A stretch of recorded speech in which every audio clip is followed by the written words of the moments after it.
I think it's one of the most important issues we face. It affects everything.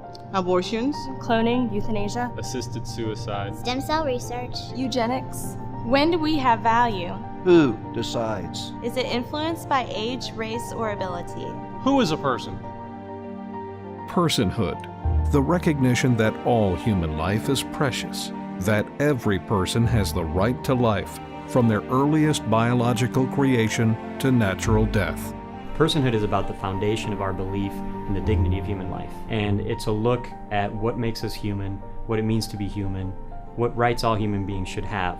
Personhood is the advancement of the Christian doctrinal position of Imago Dei, the image of God in man. It's where we ask government to recognize what God has already done, which is create an inalienable right to life for all innocent humans from their earliest biological beginning through natural death. We respect people for the simple fact that they're human beings. We don't respect a person, we don't take somebody's rights away because they're less intelligent than we are, or because they're not as good an athlete as we are. Part of the beauty of personhood is that there are no exceptions.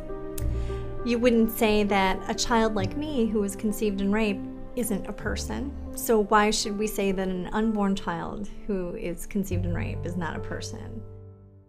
It was during the infamous Roe v. Wade case of 1973 that the Supreme Court failed to recognize the personhood of the unborn child. One of the important factors that has to be considered in this case is what rights, if any, does the unborn fetus have?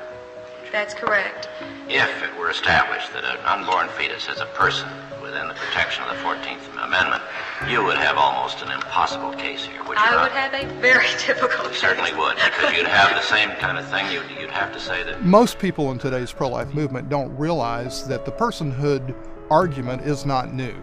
It grew out of the discussion at the Supreme Court level in the 70s, in the Roe versus Wade case, where personhood was central to the argument of what is the fetus. That indicates the importance of what was done in 1973, which was to separate the human being from the human person. Once you do that, it's just a question of what group you want to divest of their rights. And so, in a way, we became myopic in the pro-life movement in our vision by addressing just the issue of abortion, and we forgot about the root cause of what opened this Pandora's box, and that was the issue of personhood. With the emerging technologies, we can no longer afford to focus on the single issue of abortion. We have destructive stem cell research, we have cloning, we have human-animal hybrids, we have the complete transformation of the human genome into something other. These are dialogues and debates that we as the pro-life movement should be engaged in.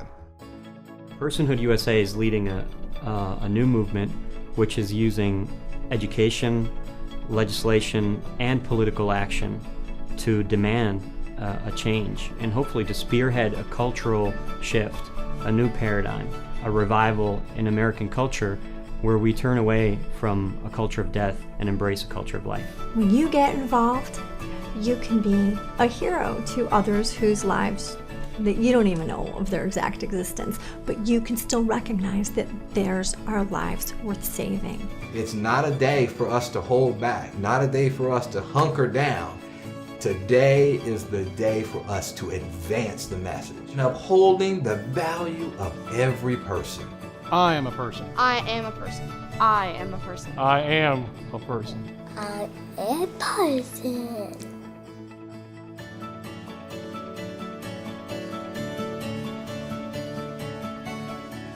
Advancing personhood, the paramount right to life.